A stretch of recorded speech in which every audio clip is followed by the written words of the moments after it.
పరిశుద్ధుడైన ప్రేమ దయగల మా ప్రభువా, దయగల తండ్రి, పూజ్యుడైన తండ్రి, మహనీయుడైన తండ్రి, మహాఘనుడైన దేవుడు, 10,000 గుర్తుపరిగిన దేవా, నీకు వేలాది వందనాలు, స్తుతులు, స్తోత్రాలు ప్రభువా.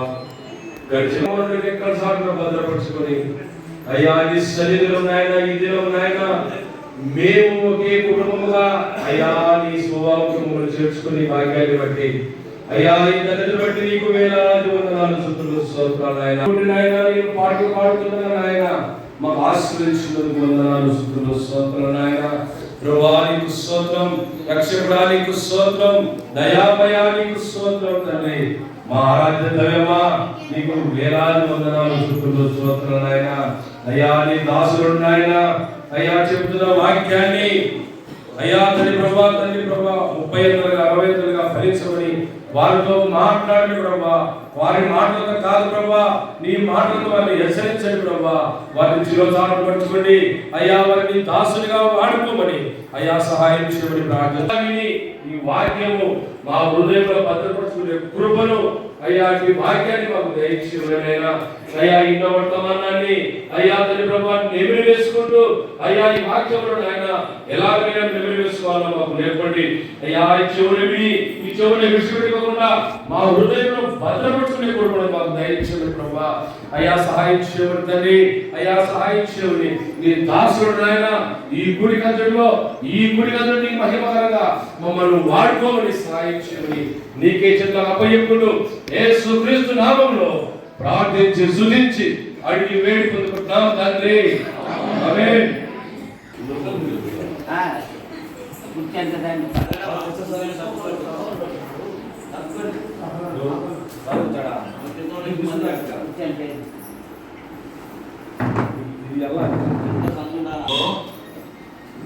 మరి దేవుని స్తోత్రం.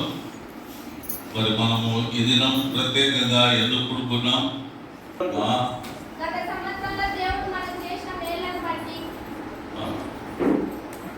దేవుడు చేసిన మేలులను బట్టి మరి ఏం చేసుకుంటున్నాం?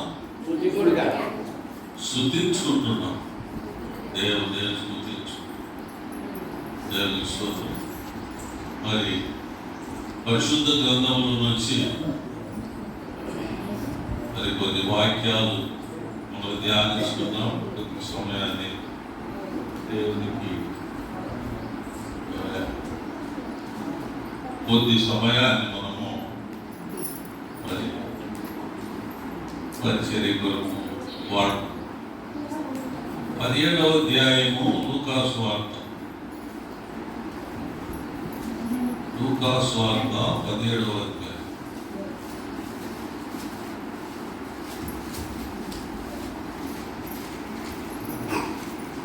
11వ వచనం.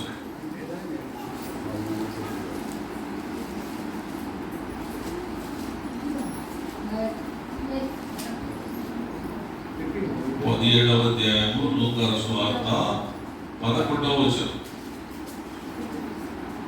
ఆయన యెరూషలేమునకు ప్రయాణమైపోవచ్చు సమరయ గలిలయ మధ్యగా వెళ్ళుచుండెను. ఆయన ఒక గ్రామంలోనికి వెళ్ళుచుండగా 10 మంది కుష్ఠరోగులు ఆయనకు ఎదురుగా వచ్చి దూరమున నిలిచి, యేసు ప్రభువా మమ్మను కరుణించమని కేకలు వేసి, ఆయన వారిని చూసి, మీరు వెళ్ళి మిమ్మల్ని యాజకులకు కనపరచుకోరని వారితో చెప్పారు. వారు వెళ్ళుచుండగా శుద్ధులై వారిలో ఒకడు తనకు స్వస్థత కలుగుట చూచి గొప్ప శబ్దంతో దేవుని మహిమపరచుచు తిరిగి వచ్చి ఆయన కృతజ్ఞతాస్తుతులు చెల్లించుచు ఆయన పాదముల యొద్ద సాగిలపడెను. వాడు సమరయుడు. అందుకు యేసు, 10 మంది శుద్ధులై కారా? ఆ దుర్మండుడు ఎక్కడా? ఈ అన్యుడు తప్ప దేవుని మహిమపరచుటకు తిరిగి వచ్చిన వాడు ఎవడును కనపడలేదా అని చెప్పారు. నీవు లేచిపోము, నీ శ్వాసము నేను స్వస్థపరచనని వారితో చెప్పాను. ప్రియమైన వారు, మనం చదువుకున్న ఈ కొద్ది వచనాలను బట్టి దేవునికి స్తోత్రాలు చెల్లించుకుందాం. ఇక్కడ మనకు అవపడేటువంటి వారు ఎవరెవరు అవపడుతున్నారు అని మనం చూసినప్పుడు ప్రభువైన యేసుక్రీస్తు అవపడుతున్నాడు. ఆయన యెరూషలేము నుండి గలిలయ మధ్య మార్గంలో ప్రయాణం చేస్తున్నట్లుగా, మరి ఆ మధ్య మార్గంలోనే కుష్ఠరోగులు ఆయనకు ఎదురుపడినట్లుగా కలుసుకున్నట్లుగా మనము చూస్తున్నాం.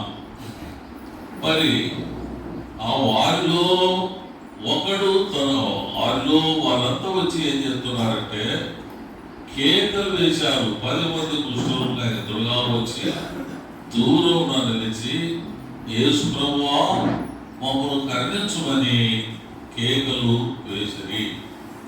ఇక్కడ ఎందుకు వారు ఊరు వెలుపల ఉన్నారు అని మనము చూసుకున్నప్పుడు, ఆ కాలంలో కుష్ఠరోగులు అనేటువంటి వారు మనుషులతో, అంటే తల్లిదండ్రులతో కానీ, భార్యాభర్తలుగా కానీ, కుటుంబంతో కానీ కలిసి ఉండేటువంటి పరిస్థితులు లేవు.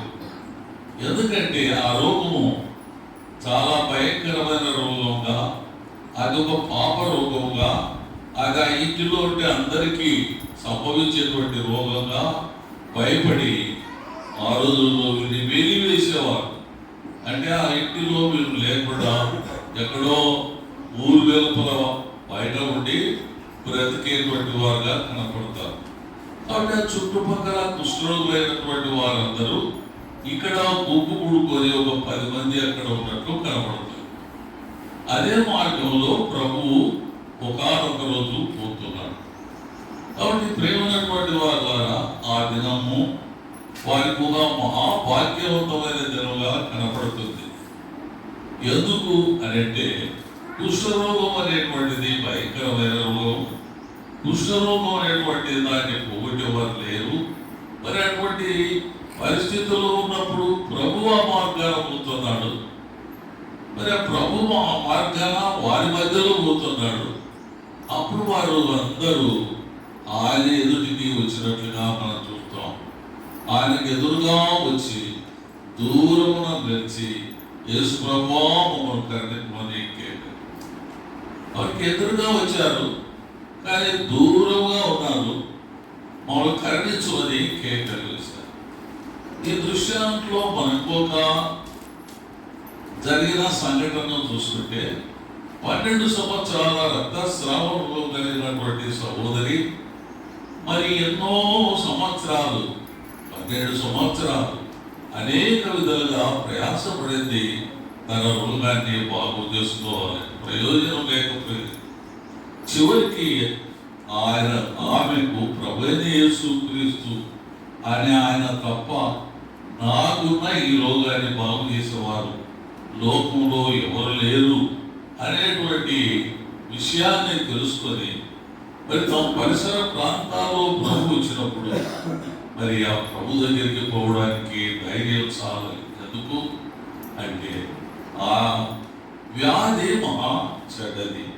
ఆ వ్యాధి తీయపక ప్రసరణ జరుగుతుంటుంది రక్తము.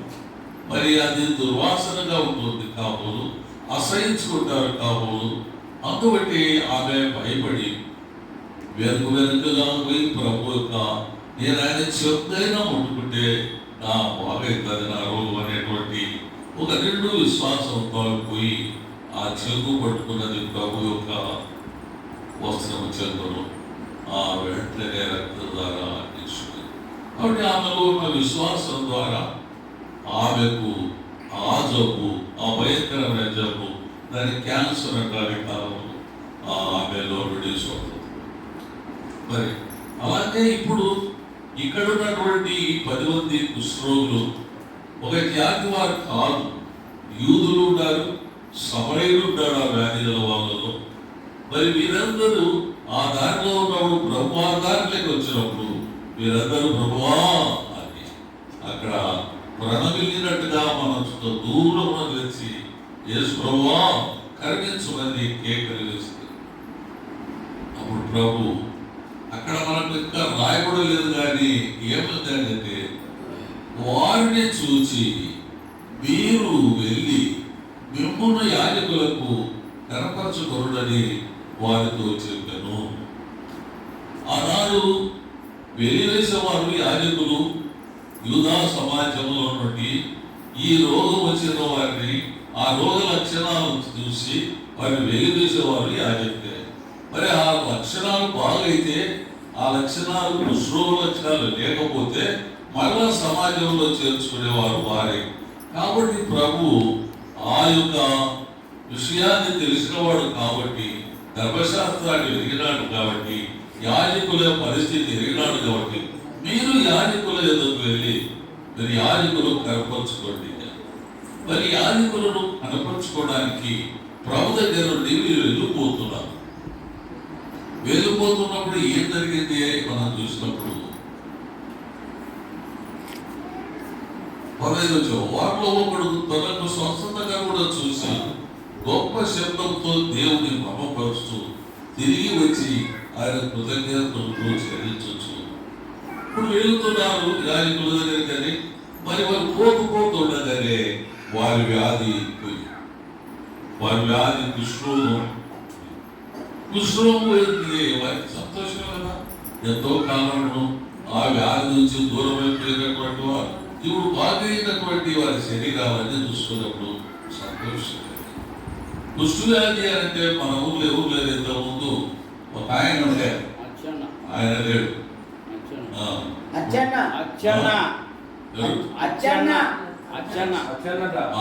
అంతకుముందు ఇంకో పేరు ఉండే, ఆయనకు ఉన్నారు. ఇట్లా ఈ యువతలు తిరుగుకుంటూ వస్తుంది. ఆ పురుగు క్షీణింపజేస్తుంది, రొష్క కారుతుంది, ఒక పుడ్డులాగా ఉంటుంది. మరి ఇలాగా నాశనం చేసేది అది. కాబట్టి అది అనేకులకు వస్తుందని భయపడేటువంటి మరో లేదు, చాలా వరకు నశించిపోయింది. మరి అటువంటి రోగం అన్నమాట. మరి ఇప్పుడు ఆనాడు యాజకులు కనపరుచుకోరు కాబట్టి యాజకులు ఇరవై కనపరుచుకున్నప్పుడు వాళ్ళు పోతూ ఉండగానే వాళ్ళకు స్వస్థత కలిగింది. మరి స్వస్థత కలిగితే ఆనందం వాళ్ళకి చెప్పరా. అయితే ఈ 10 మందిలో ఎవరింటికి వారు వెళ్ళిపోయినట్టుంది, కానీ ఒకనొకడు మాత్రం ఏం చేసినట్టుంది కానీ అందరూ వారు వెళ్ళుచుండగా వారిలో ఒకడు స్వస్థత కలుగుడ చూచి గొప్ప శబ్దంతో దేవుని మహిమపరచుచు తిరిగి వచ్చి ఆయన కృతజ్ఞతాస్తుతులు చెల్లించుచు ఆయన పాదం యొక్క సాగిలపడిను వాడు సమరయుడు. కాబట్టి 10 మందిలో 9 మంది కలిగింది. 9 మందికి అయితే ప్రభు దగ్గరికి వాళ్ళు రాలేదు.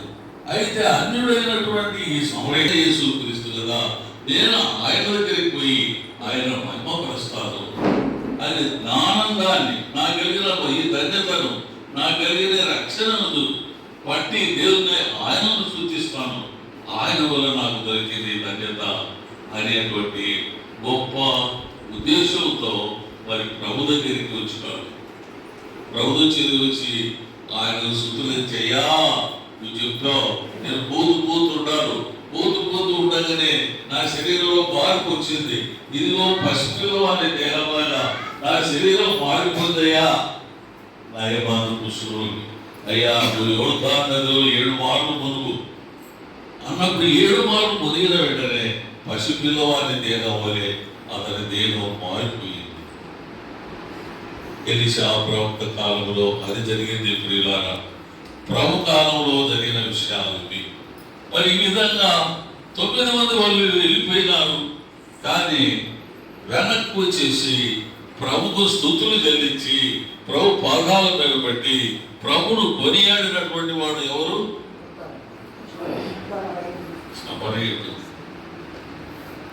మిగతాదంతా యూదా జనాంగంలో నుండి, యూదా సాంప్రదాయాల నుండి, యూదా మత ఆచారాల నుండి వెలివేయబడి వచ్చినటువంటి వాళ్ళ 9 మంది. అయితే ఇతడు అన్యుడు, యూదా మతంలో లేనటువంటి వాడు. అయితే ఇతడు ఆ యాజకుల దగ్గరికి వాళ్ళు పోవాలంటే వాళ్ళు యాజకుల దగ్గరికి పోయినారు, ఏమో మనకు తెలియదు. కానీ అయితే నాకు బాగు చేసిన వాడు నా రోగును బాగా చేసడానికి మాట మాత్రం చెప్పినటువంటి వాడు ఈయన కదా. కాబట్టి ఆయన నా రక్షకుడు, ఆయన నా ప్రభు, ఆయన వల్ల నాకు ఈ ధన్యత దొరికింది అని ఆయనను స్మృతించడానికి యేసు ప్రభు దగ్గరికి వచ్చాడు. కాబట్టి ప్రియమైన బిడ్డలారా, ఎత్తుడారు లేదు ఏదంటే అనుకోబట్టుకున్నాం. కాబట్టి ఇక్కడ 10 మంది కుష్ఠరోగులు ప్రభు యేసు దగ్గరికి పోయి తన రోగం బాగు కావాలని వేడుకున్నప్పుడు మరి ప్రభు అందరినీ శుద్ధులుగా చేశాడు.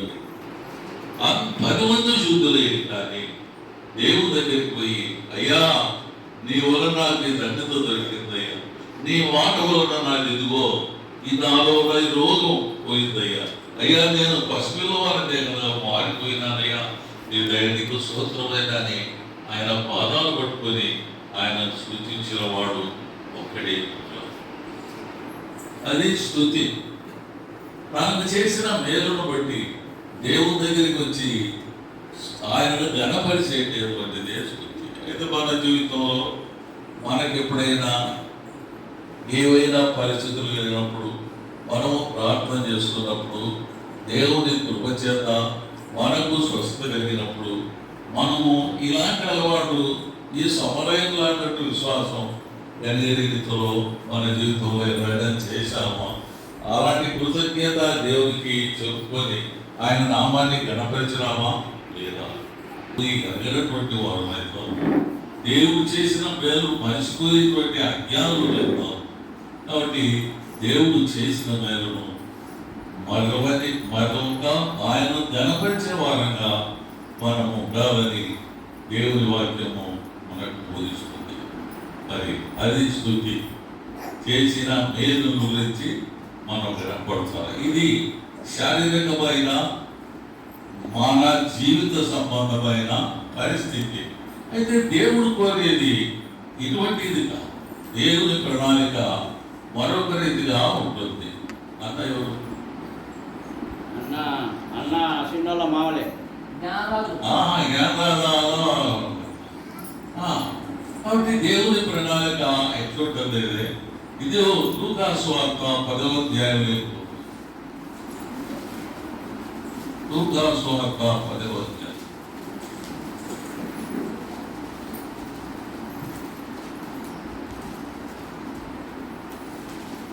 10వ అధ్యాయం మొదటి చూద్దాం. అటు తర్వాత ప్రభు 70 మంది ఇతరులను నియమించి వారు వెళ్ళబో ప్రతి ఊరికి ప్రతి చోటికి తన కంటే ముందుగా ఇద్దరు.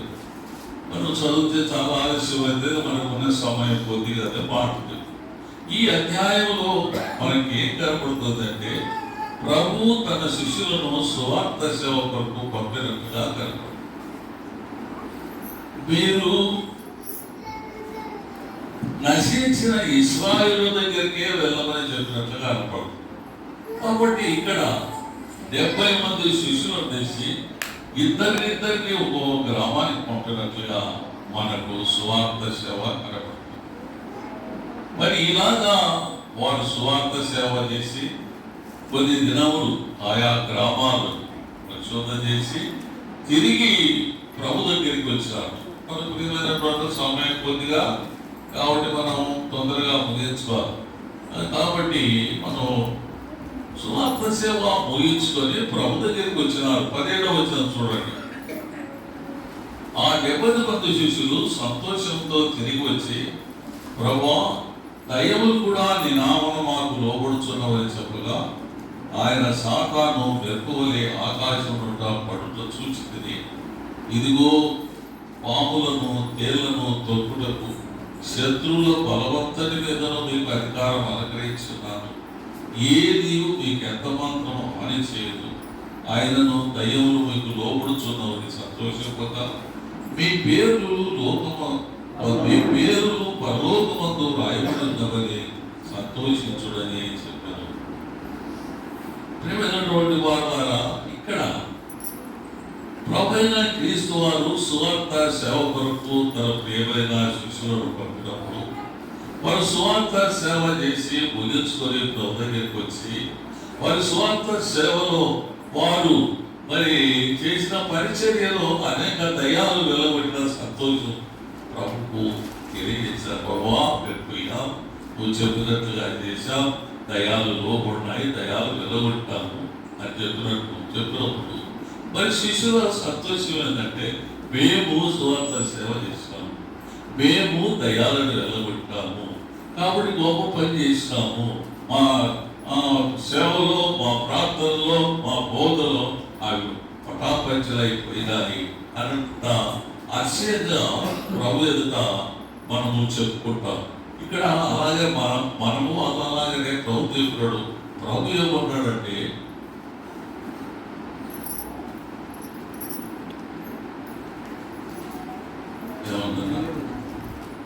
పరలోకమందు మీ పేర్లు రాయబడినవని. అక్కడ ప్రభు ఏమంటున్నాడంటే 18వ వచనం, ఆయన సాతాను మెరుపువలే ఆకాశం నుండి పడుట చూచితిని, ఇదిగో పాములను త్రేళ్లను తొక్కుటకు శత్రు బలమంతటి మీదను మీకు అధికారం అనుగ్రహించున్నాను, ఏది మీకు ఎంత మాత్రం హాని చేయదు, అయినను దయ్యములు మీకు లోబడుచున్నవని సంతోషింపగా మీ పేర్లు పరలోకమందు రాయబడి ఉన్నవని సంతోషించడానికి వారికి. కాబట్టి ఇక్కడ వారు సువార్త చేసిన వారు, మా ప్రార్థనలు మీరు పంపిన పనిలో మేము దయాలు వెలగొట్టాము అని వాళ్ళు ఎంతో సంతోషపడితే ప్రభు అట్లాగా దానికి ప్రభు ఏం చెప్తున్నట్టే, అయ్యా మీరు అది కాదు, మీరు సంతోషపరిచింది మీరు చేసిన పనికి మీ పేర్లు పరలోకమందు రాయబడి ఉన్నవి. అదే కాదు, మీరు చేసిన పని వలన సైతాను ఏమైనాడట, పైన అన్న కుమారుడు చూడు, వాడు అబ్బాయి రా కింద పడినాడు.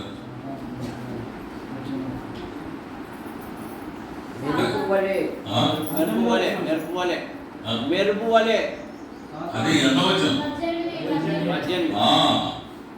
ఆయన సాతాను మెరుగువలే ఆకాశం నుండి పడుతూ చూచితిని, ఇదిగో పాములు తేలు తెలుపు శత్రువు బలవంతటి మీద మీకు అధికారం గ్రహించారు. కాబట్టి మీరు చేసిన పని వల్ల మీరు దయాలు వెలుగొట్టామని అంటున్నారు కాదయ్యా, ఇదిగో సాతాను మెరుపు తీగవలే ఆకాశం నుండి పడుట చూచితిని. మీరు చేసిన పని వలన ఏం జరిగితే సాతాను కార్యం, ఆకాశంలో ఉన్నటువంటి వారి పనులు, వారి పరిచర్య, వారి దూతలు అంత కింద పడిపోయినారు. అంతటి గొప్ప కార్యం మీరు చేసినారయ్యా. సువార్త సేవ చేయడం వల్ల సాతాను, వారి దూతలు, వారి కార్యాలు లయమైపోతాయి. కాబట్టి మీరు చేసిన పని వల్ల వాడు లయమైపోయాడు, వాడు ఆకాశం నుండి గాలి పడిపోయినాడు, వాడు బోర్ల మొక్కలా పడిపోయిపోయినాడు. కాబట్టి అంతటి పని మీరేమనుకుంటున్నారు, మేము చేసినటువంటి దయాలు లోపడినాయి, దయాలు పారిపోయినాయి అనుకుంటున్నారు. కాదు, వాడే పడిపోయినాడు. కాబట్టి ప్రియమైన వాళ్ళ దీని ద్వారా మనం గ్రహించవలసింది ఏంటంటే, దేవుడు తన పిల్లలను ఎందుకు ఏర్పరచుకున్నాడు, ఎందుకు ఇక్కడ పంపుతున్నాడు, శిష్యులను తన శిష్యులు ఎందుకు పంపినాడు, స్వార్థ సేవకు వెళ్ళండి అన్నాడు. స్వార్థ సేవలో జరిగిన పనిలో ఏంటంటే, వాడు సాతాను కార్యాలు నశించిపోవాలా, సాతాను నాశనం అయిపోవాలా, అప్పుడు దేవునికి పనిని ఆయన పిల్లలు చేసినటువంటి వాడుగా దేవుడు సంతోషిస్తారు. ఆ పనికి జరిగింది. మీరు దయాలు వెలువడినామని సంతోషించున్నారు కాదు, ఆకాశం నుండి సాతాను గోర్ల పడిపోయినాడు వాడు, వారి పని పటాపంచలే.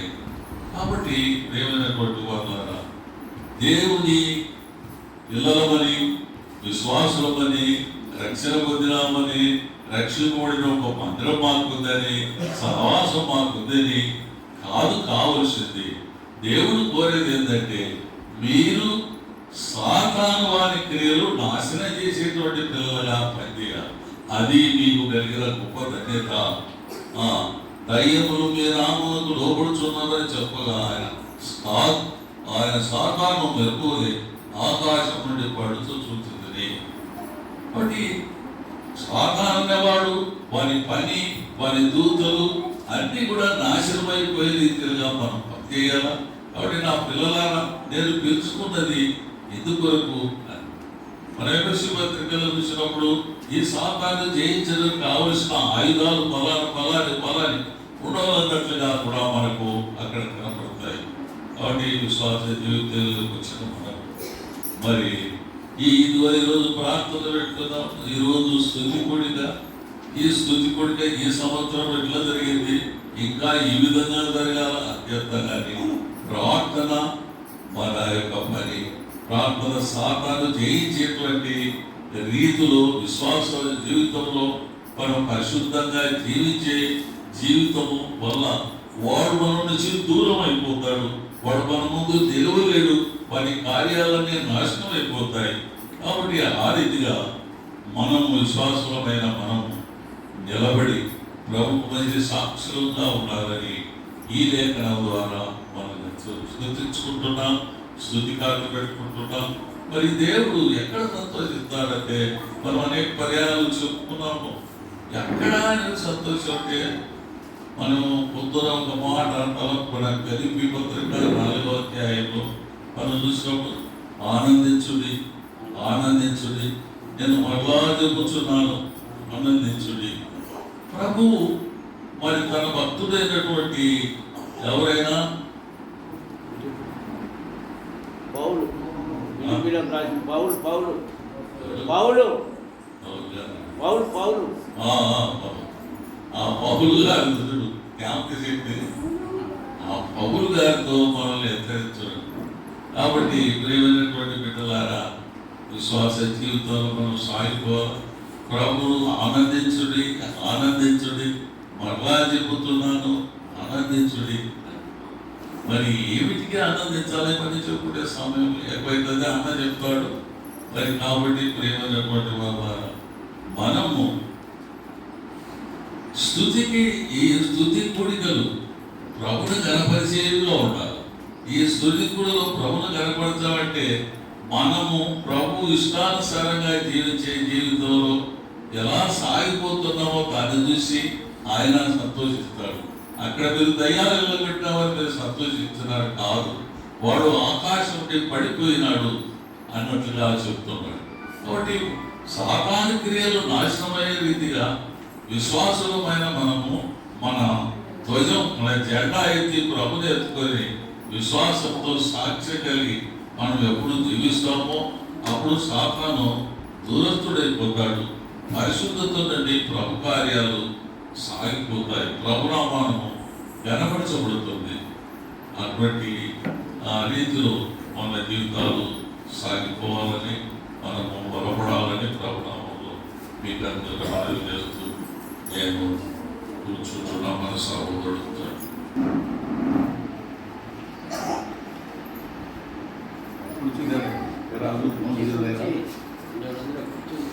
నేను అనుకుంటున్నా నీ దగ్గర రాలే. నీ స్వరము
చెప్పకుండానే జరుగుతారు.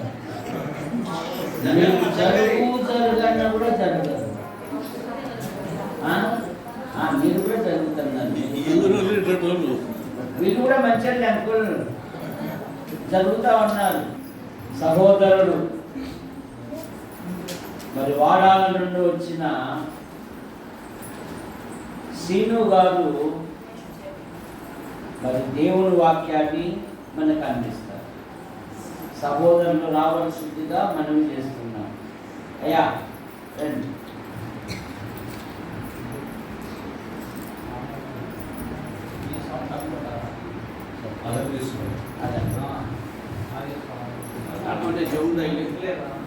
పరిశుద్ధ గ్రంథం నుంచి పాత నిబంధన గ్రంథం యోబు గ్రంథము 1వ అధ్యాయము 21వ వచనం, పేజీ నెంబర్ 421.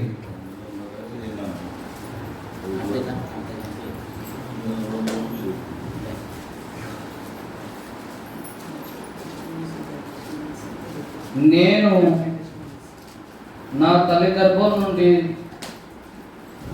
దిగంబరునై వచ్చి తిని దిగంబరుగానే అక్కడికి వెళ్ళేదాను. యెహోవా ఇచ్చెను, యెహోవా తీసుకొని పోయింది. యెహోవా నామమునకు స్తుతి కలుగును గాక. ప్రేమైన వాళ్ళ ప్రభు సహాయాన్ని వేడుకున్నాం. చిన్న ప్రార్థన. మహాగణమైన గొప్ప దేవ, నీ ఘనమైన ప్రశస్తమైన ఉన్నతమైన శ్రేష్టమైన ఎంతో ఆసక్తి కలిగినైనా అవునైనా కష్టమైన స్థానిక సమస్యమైన నువ్వు చేసినమైన ఘనమైన కార్యాలను బట్టి ఆశ్చర్య కార్యాలను బట్టి నిన్ను స్తుతించాలని బట్టి నిన్ను గణపరచాలని ఈ ప్రత్యేకమైన స్తుతి కొడుకు ఏర్పాటు చేసినారయ్యా. మొదలుగానైనా నిన్ను స్తుతించగలిగినారు పనుల చేత, తర్వాత వివరించారు. మరొకసారి నీ మాట వినడానికి మేము సిద్ధంగా ఉన్నాం నాయనా. మీరు మాతో మాట్లాడితే మాకు మేలు ఆశీర్వాదాలు యేసు ప్రభువులోని గూఢాలు సత్యాలు మర్మాలు మాకు తెలియపరచమని మాతో మీరు మాట్లాడమని, నువ్వే మహిమా ఘనత ప్రభావాలు పొందమని యేసు ప్రభువు నామమున ప్రార్థిస్తున్నాము తండ్రి. ఆమేన్. ప్రేమైన వాళ్ళారా, ఈ భాగము ప్రతి ఒక్కరికి తెలుస్తుంది కదా, నోటెడ్ అయిపోతుంది. ఈ మాట నోటెడ్ అయిపోయింది ప్రతి ఒక్క ఈ మాట. ఎందుకు నోటెడ్ అంటే ఎవరైనా భక్తులను చూస్తే యోగంతా భక్తిపరుడు,